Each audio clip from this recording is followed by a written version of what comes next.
ఎప్పుడూ మన కొరకే. ఆ ఇంట్లో ఉన్న యజమాని, భార్య, పిల్లలు వాళ్ళు మాత్రమే తింటారు అంటే తప్పు అని అనలేం. కానీ ఏదో దోషం. ఎవరో రావాలి ఇంటికి, అతిథి వస్తూ ఉండాలి, అతిథి తినాలి, సంతోషించాలి, కాళ్ళు కడుక్కోవాలి.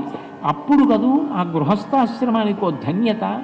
ధర్మపత్నిని చేపట్టినందుకు ఆవిడ ప్రేమగా వండి వచ్చిన అతిథికి వడ్డిస్తే భగవంతుడు ఎలా వస్తాడు? శంఖచక్రాలు పట్టుకుని వచ్చేస్తాడా? డవరకం త్రిశూలం పట్టుకుని వచ్చేస్తాడా?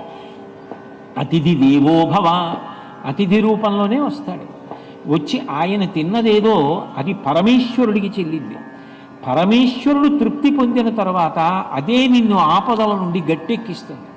భాగవతంలో దశమస్కందంలో యశోద అంటుంది, గత జన్మంబులనేమి చేసితిమో, ఎవ్వరికేమి పెట్టితిమో, ఏ సిద్ధాశ్రమమునం తొక్కితిమో, యాగశ్రేణులేమేమి చేసితిమో,